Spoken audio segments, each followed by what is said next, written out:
ସମସ୍ତଙ୍କୁ ସୁସ୍ୱାଗତ ପିଲାମାନେ। ଆଶା କରେ ସମସ୍ତେ ଭଲରେ ଥିବ। ତ ପିଲାମାନେ ପୂର୍ବରୁ ତୁମେମାନେ ବହୁତ କିଛି ଧାରଣା ଜାଣିଛ ଯେ ଆମର ପାଗ, ଜଳବାୟୁ ଓ ଋତୁ କିପରି ପରିବର୍ତ୍ତନ ହୋଇଥାଏ। ତେବେ ପିଲାମାନେ ଆଜିର ଶୀର୍ଷକରେ ଆମେ ଆଲୋଚନା କରିବା ଯେ ଏଇ ଯୋଉ ଜଳବାୟୁଟି ତାହେଲେ କିପରି ପରିବର୍ତ୍ତନ ହୋଇଥାଏ, ଅର୍ଥାତ୍ ଜଳବାୟୁକୁ ନିୟନ୍ତ୍ରଣ କରୁଥିବା ବିଭିନ୍ନ ନିୟାମକ ଓ କାରଣଗୁଡ଼ିକୁ ଆମେ ଏଇ ଅଧ୍ୟାୟରେ ଆଲୋଚନା କରିବା। ତ ପିଲାମାନେ ଏହି ଅଧ୍ୟାୟକୁ ବା ଶୀର୍ଷକକୁ ଯିବା ପୂର୍ବରୁ ମୁଁ ତୁମମାନଙ୍କ ସହିତ ଏକ ଖେଳ ଖେଳିବାକୁ ଚାହୁଁଛି। ତେବେ ଏହି ଖେଳଟିର ନାମ ହେଉଛି ଜଣା ଅଜଣା। ଏହି ଜଣା ଅଜଣା ଖେଳରେ ତୁମମାନଙ୍କୁ ତୁମର ନିଜର ଜ୍ଞାନକୁ ପରଖିବା ପାଇଁ ମୁଁ କିଛିଟି ପ୍ରଶ୍ନ ପଚାରିବି। ତ ପିଲାମାନେ ଜଣା ଅଜଣା ଖେଳର ପ୍ରଶ୍ନଟି ହେଉଛି କେଉଁ ଋତୁରେ ଅଧିକ ଗରମ ଓ କେଉଁ ଋତୁରେ ଅଧିକ ଥଣ୍ଡା ଅନୁଭୂତ ହୁଏ? ଠିକ କହିଛ ପିଲାମାନେ। ତେବେ ଗ୍ରୀଷ୍ମ ଋତୁରେ ଆମକୁ ଅଧିକ ଗରମ ଅନୁଭୂତ ହୁଏ, ଯାହାର ଏକ ଚିତ୍ର ତୁମେମାନେ ଏଠି ଦେଖିପାରୁଥିବ। ଠିକ ସେହିପରି ଶୀତ ଋତୁରେ ଆମକୁ ଅଧିକ ଥଣ୍ଡା ଅନୁଭୂତ ହୁଏ ଏବଂ ଶୀତ ଋତୁର ଏକ ପଲ୍ଲୀର ଦୃଶ୍ୟ ତୁମମାନଙ୍କ ସମ୍ମୁଖରେ ପ୍ରସ୍ତୁତ କରାଯାଇଛି। ତେବେ ପିଲାମାନେ ଏହାର ପରବର୍ତ୍ତୀ ପର୍ଯ୍ୟାୟରେ ଆମେ ଗୋଟେ ଭିଡିଓଟିକୁ ଦେଖିବା ଏବଂ ସମସ୍ତେ ଧ୍ୟାନର ସହିତ ଦେଖିବ ଯେ ସେ ଭିଡିଓଟିରେ କଣ ହେଉଛି।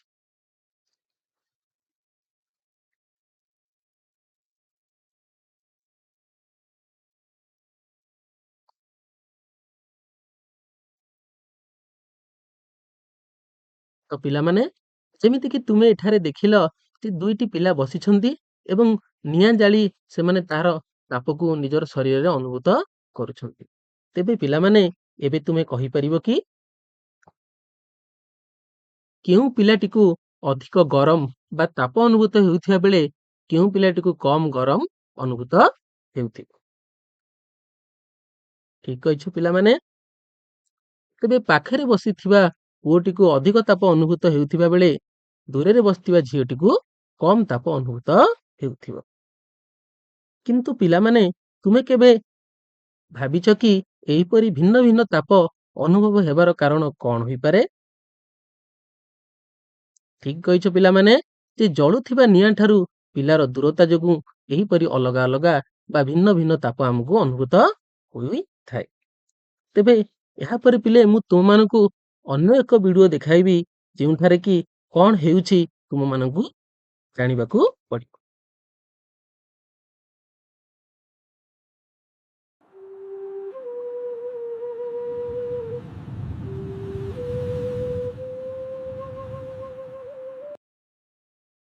ତ ପିଲାମାନେ ତୁମେ ଯେମିତିକି ଦେଖିଲ ଏକ ପର୍ବତ ଏବଂ ତାର ପାଦଦେଶରେ ଥିବା ଏକ ଛୋଟ ଗାଁର ଏଇ ଦୃଶ୍ୟ।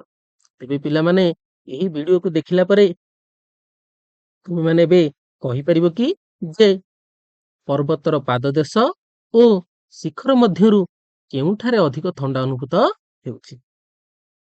ଠିକ କହିଛ ପିଲାମାନେ। ପର୍ବତର ଶିଖରରେ ଅଧିକ ଥଣ୍ଡା ଅନୁଭୂତ ହେଉଛି। ତେବେ ଏହିପରି ହେବାର କାରଣ କଣ ହୋଇପାରେ ବୋଲି ତୁମେମାନେ ଭାବୁଛ? ତେବେ ପର୍ବତର ଶିଖରରେ ଅଧିକ ଥଣ୍ଡା ଅନୁଭବ ହେବାର କାରଣ ହେଉଛି ଯେ ପର୍ବତର ପାଦଦେଶ ଓ ଶିଖର ମଧ୍ୟରେ ଥିବା ଉଚ୍ଚତାରେ ତାରତମ୍ୟ। ତ ପିଲାମାନେ ଏହି ସବୁ ଜିନିଷରୁ ଆମେ ଜାଣିଲେ ଯେ ଜଳବାୟୁକୁ ନିୟନ୍ତ୍ରଣ କରିବା ପାଇଁ କେତେଗୁଡ଼ିଏ କାରଣ ବା ନିୟାମକ ଗୁଡ଼ିକ ଦାୟୀ ହୋଇଥାନ୍ତି। ତେବେ ସେଇ କାରକ ବା ନିୟାମକ ଗୁଡ଼ିକ ମଧ୍ୟରୁ କେତୋଟିକୁ ଆମେ ଏଇଠାରେ ଆଲୋଚନା କରିବା। ତେବେ ସେଗୁଡ଼ିକ ମଧ୍ୟରୁ ପ୍ରଥମଟି ହେଲା ଅକ୍ଷାଂଶ, ଦ୍ୱିତୀୟଟି ହେଲା ସମୁଦ୍ର ପତନରୁ ଭୂମିର ଉଚ୍ଚତା, ତୃତୀୟଟି ହେଉଛି ସମୁଦ୍ର ଉପକୂଳରୁ ସ୍ଥାନର ଦୂରତା ଇତ୍ୟାଦି।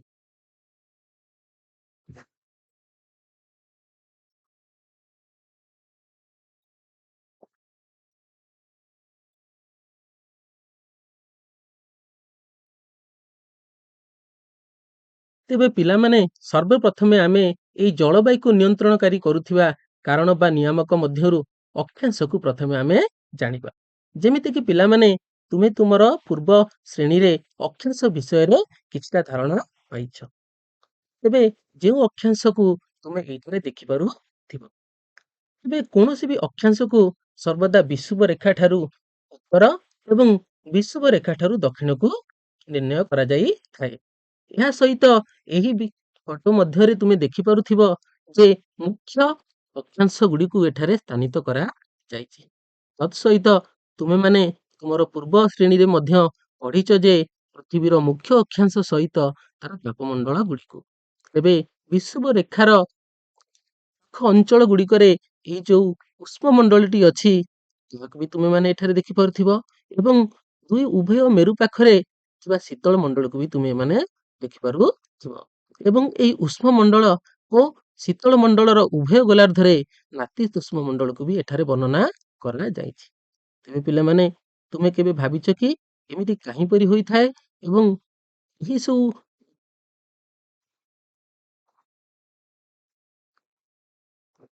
ତେବେ କଣ ପାଇଁ ପୃଥିବୀର ଏହି ତାପମଣ୍ଡଳ ଗୁଡିକ ସବୁ ଅଲଗା ଅଲଗା ହୋଇଥାଏ? ତ ଜଳବାୟୁରେ ଏଇ ଅକ୍ଷାଂଶର କିଛି ନା କିଛି ପ୍ରଭାବ ରହିଥାଏ ଯେଉଁଥିକୁ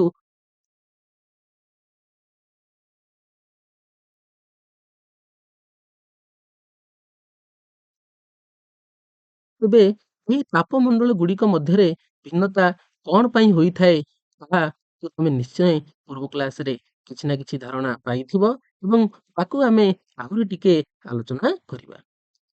ତେବେ ପିଲାମାନେ ଏଇ ଅକ୍ଷାଂଶର କିଛି ନା କିଛି ପ୍ରଭାବ ଆମର ଜଳବାୟୁରେ ଆମେ ଅନୁଭୂତ କରିପାରିବା। ଯେପରିକି ସୌରତାପର ବିତରଣ, ତାପମାନର ପରିବର୍ତ୍ତନ, ବର୍ଷପାତର ବିତରଣ ଓ ପବନର ଗତି ଓ ଦିଗ। ତେବେ ତୁମେମାନେ ଏହି ଚିତ୍ରରୁ ଜାଣିପାରୁଥିବ ଯେ ସୂର୍ଯ୍ୟ କିରଣ ପୃଥିବୀର ସମସ୍ତ ଅକ୍ଷାଂଶରେ ବିଭିନ୍ନ ଭାଗରେ ଭିନ୍ନ ଭିନ୍ନ ଆକାରରେ ପଡିଥାଏ ଏବଂ ଏହା ଭୂମଧ୍ୟ ରେଖା ବା ବିଷୁବରେଖା ନିକଟରେ ସିଧାସଳଖ ପଡୁଥିବା ବେଳେ ଏହା ମେରୁ ଆଡକୁ କ୍ରମଶଃ ତିର୍ଯ୍ୟକ ଭାବରେ ପଡିଥାଏ, ଯାହାକୁ ତୁମେ ଅଧିକ ସ୍ପଷ୍ଟ ଭାବରେ ଏହି ଚିତ୍ରରେ ଦେଖିପାରୁଥିବ। ତେବେ ଜଳବାୟୁରେ ଅକ୍ଷାଂଶର ପ୍ରଭାବ ବହୁତ ଗୁରୁତ୍ୱପୂର୍ଣ୍ଣ ହୋଇଥାଏ। ତେବେ ପୃଥିବୀ ପୃଷ୍ଠକୁ ଆସୁଥିବା ସୌର ରଶ୍ମି ବିଷୁବବୃତ୍ତ ଠାରୁ କ୍ରମଶଃ ଉଭୟ ମେରୁ ଆଡକୁ ଗଲାବେଳେ ଏହା କ୍ରମଶଃ ବାଙ୍କେଇ ଯାଏ, ଅର୍ଥାତ୍ ଏହା ସିଧାସଳଖ ଭାବରେ ନ ପଡି ଏହା ତିର୍ଯ୍ୟକ ଭାବରେ ପଡିଥାଏ। ତେଣୁ ସୂର୍ଯ୍ୟର ରଶ୍ମିର ପ୍ରକୋପ ବା ତାର ଉତ୍ତାପ ବିଷୁବବୃତ୍ତ ଠାରେ ଅଧିକ ଅନୁଭୂତ ହେଉଥିବା ବେଳେ କ୍ରମଶଃ ଉତ୍ତର ମେରୁ ଓ ଦକ୍ଷିଣ ମେରୁ ଆଡକୁ ଏହା କ୍ରମଶଃ କମି ଯାଇଥାଏ। ତେବେ ଯେଉଁ କାରଣରୁ ପିଲାମାନେ ବିଷୁବବୃତ୍ତ ନିକଟବର୍ତ୍ତୀ ଅଞ୍ଚଳରେ ଉଷ୍ମ ଜଳବାୟୁ ଅନୁଭୂତ ହେଉଥିବା ବେଳେ ମେରୁ ଅଞ୍ଚଳରେ ଶୀତଳ ଜଳବାୟୁ ଅନୁଭୂତ ହୋଇଥାଏ। ତେବେ ପିଲାମାନେ ଏହା ବ୍ୟତୀତ ପୃଥିବୀର ଏହି ତାପ ଗୁଡିକର ପରିବର୍ତ୍ତନ ଯୋଗୁଁ ବର୍ଷପାତରେ ମଧ୍ୟ ପରିବର୍ତ୍ତନ ଦେଖାଯାଇଥାଏ, ଯେପରିକି ତୁମେ ଏଠାରେ ଏହି ଭିଡିଓଟିକୁ ଦେଖିପାରିବ।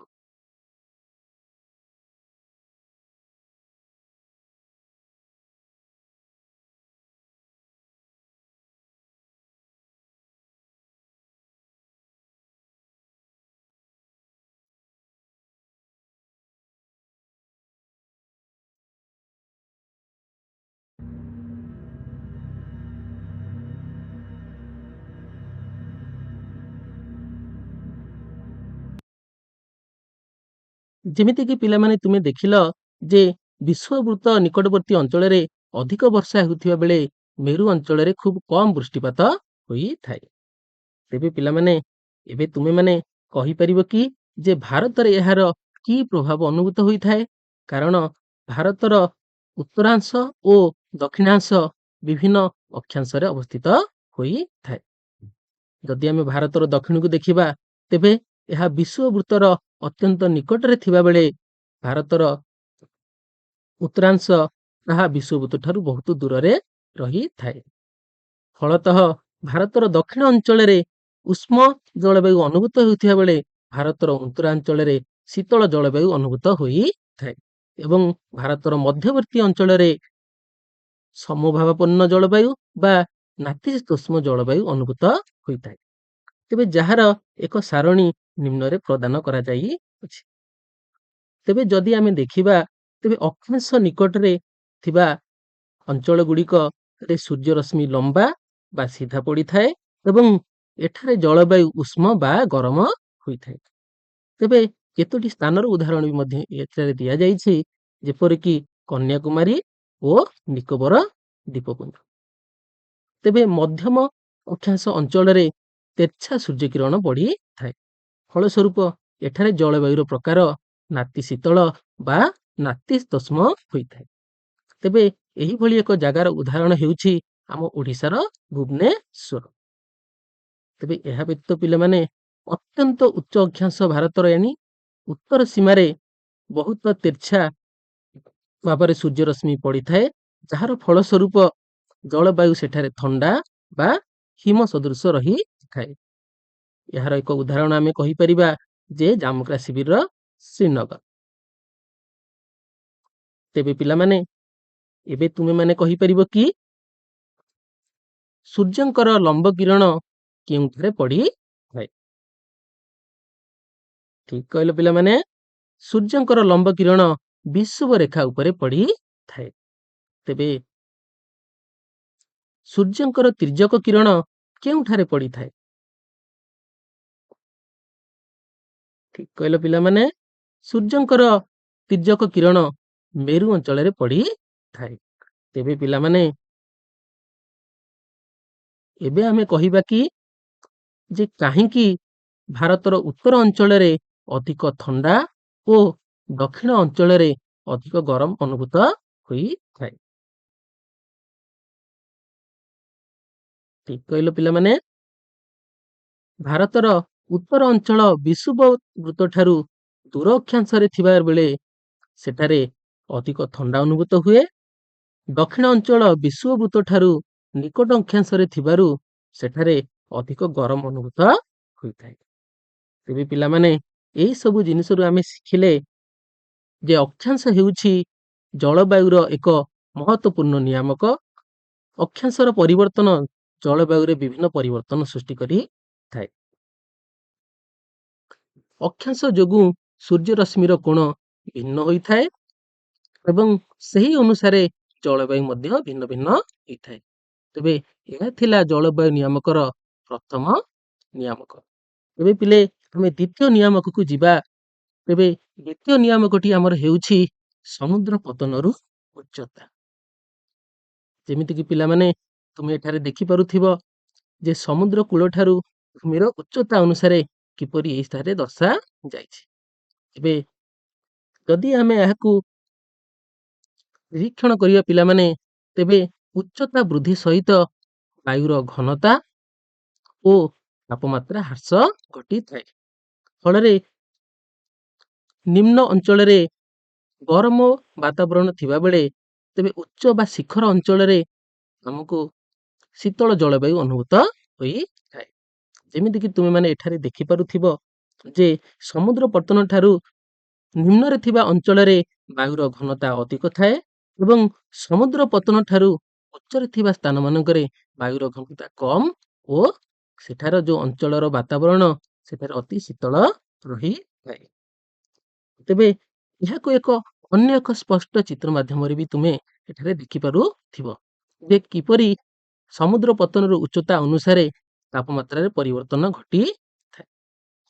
ତୁମେମାନେ ଏଠାରେ ଦେଖିପାରୁଥିବ ଯେ ଉପକୂଳବର୍ତ୍ତୀ ସମତଳ ଅଞ୍ଚଳରେ ଗରମ ଓ ଆର୍ଦ୍ର ଜଳବାୟୁ ଅନୁଭୂତ ହେଉଥିବା ବେଳେ ତେବେ ହିମାଚ୍ଛାଦିତ ଶୃଙ୍ଗ ଅଞ୍ଚଳରେ ଥଣ୍ଡା ଜଳବାୟୁ ଅନୁଭୂତ ହୋଇଥାଏ।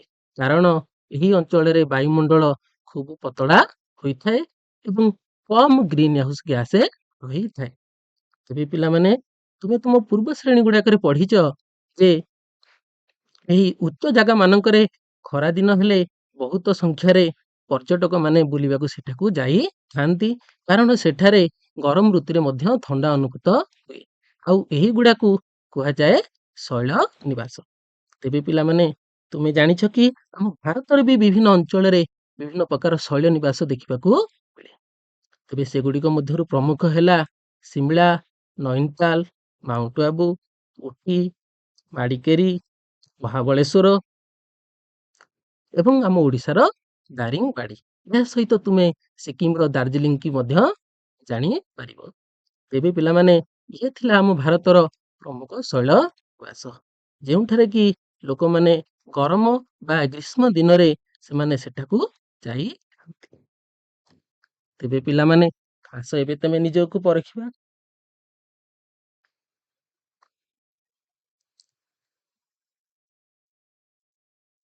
ତେବେ ପିଲାମାନେ ଆସ ଏବେ ଆମେ ନିଜକୁ ପରଖିବା।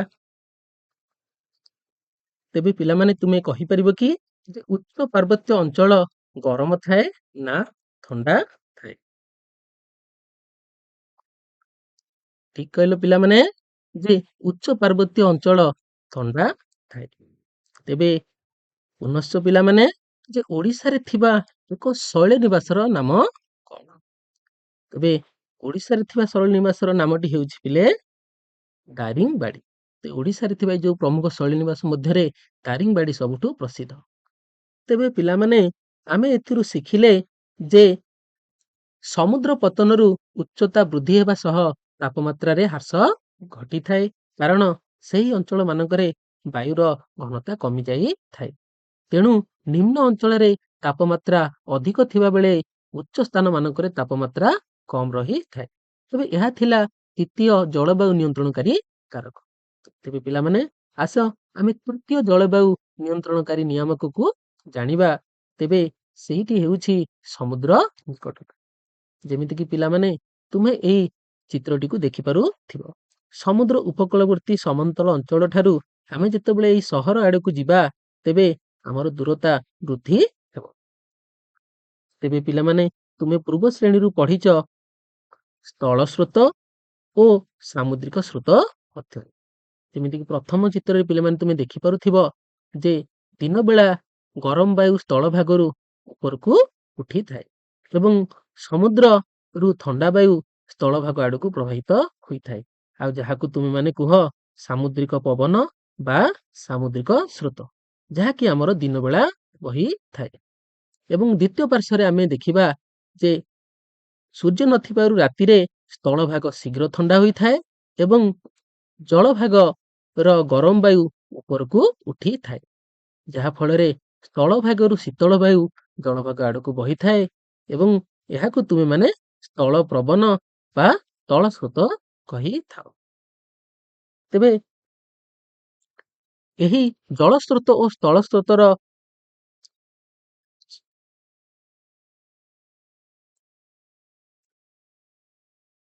ତେବେ ଜଳସ୍ରୋତ ଓ ସ୍ଥଳ ସ୍ରୋତର ପିଲେ ଏହି ଶୀର୍ଷକୁ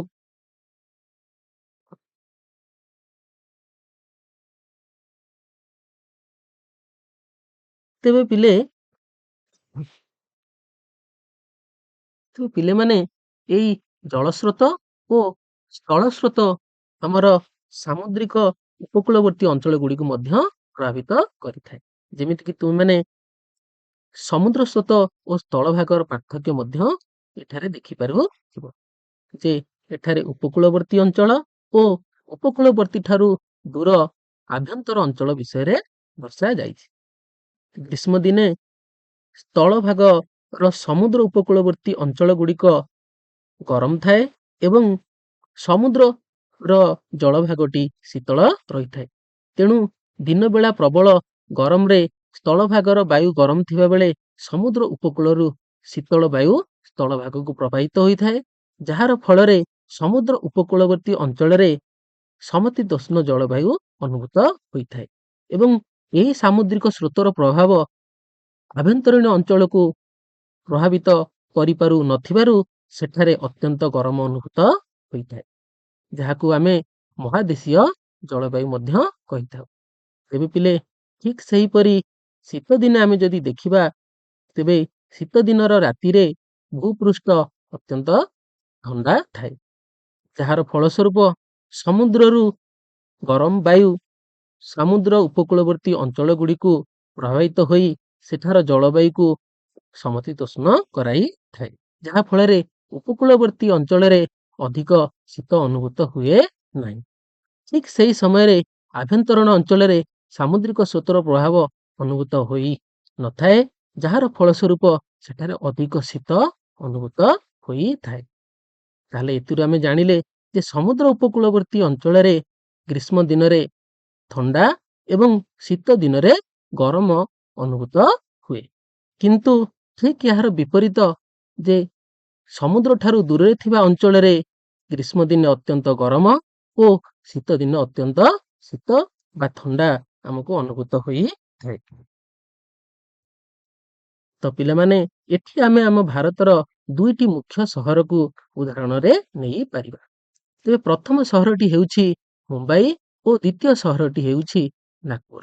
ତେବେ ଉଭୟ ସମାନ ସାମୁଦ୍ରିକ ପତନ ଠାରୁ ଉଚ୍ଚତାରେ ଥିବା ବେଳେ ମୁମ୍ବାଇ ସମୁଦ୍ର ଉପକୂଳବର୍ତ୍ତୀ ଅଞ୍ଚଳରେ ଥିବାରୁ ସେଠାରେ ଶୀତ ଦିନେ ଗରମ ଅନୁଭୂତ ହୁଏ ବା ଅଧିକ ଶୀତ ଅନୁଭୂତ ହୁଏ ନାହିଁ ଏବଂ ଗରମ ଦିନେ ସେଠାରେ ଅଧିକ ଗରମ ଅନୁଭୂତ ହୁଏ ନାହିଁ। ମାତ୍ର ନାଗପୁର ସମୁଦ୍ର କୂଳଠାରୁ ବହୁତ ଦୂରରେ ଥିବାରୁ ସେଠାରେ ଶୀତ ଦିନେ ପ୍ରବଳ ଶୀତ ଓ ଗରମ ଦିନରେ ପ୍ରବଳ ଗରମ ଅନୁଭୂତ ହୁଏ। ଅର୍ଥାତ୍ ଏଠାରେ ମହାଦେଶୀୟ ଜଳବାୟୁ ଅନୁଭୂତ ହୋଇଥାଏ। ତାହେଲେ ଏହା ଥିଲା ଆମ ଭାରତର ଦୁଇଟି ସହର ବିଷୟରେ। ତ ପିଲାମାନେ ଆସ ଆମେ ନିଜକୁ ପରଖିବା। ସମୁଦ୍ର ଠାରୁ ଦୂର ଅଞ୍ଚଳରେ ଅଧିକ ଗରମ ହୁଏ କି କମ ହୁଏ? ଠିକ କହିଛ ପିଲାମାନେ, ସମୁଦ୍ର ଠାରୁ ଦୂର ଅଞ୍ଚଳରେ ଗରମ ଅଧିକ ହୋଇଥାଏ। ନାଗପୁର ଠାରେ ଖରାଦିନେ କେଉଁ ଜଳବାୟୁ ଅନୁଭୂତ ହୁଏ? ତ ଯେମିତିକି ପିଲାମାନେ ଆମେ ଜାଣିଲେ ଯେ ନାଗପୁର ଠାରେ ଖରାଦିନେ ମହାଦେଶୀୟ ଜଳବାୟୁ ଅନୁଭୂତ ହୋଇଥାଏ। ତାହେଲେ ଏଇ ମହାଦେଶୀୟ ଜଳବାୟୁର ଅର୍ଥ ହେଉଛି ପିଲାମାନେ ଯେ ସେଠାରେ ଖରାଦିନେ ପ୍ରବଳ ଗରମ ଅନୁଭୂତ ହୁଏ ଓ ଶୀତ ଦିନେ ପ୍ରବଳ ଶୀତ ଅନୁଭୂତ ହୋଇଥାଏ।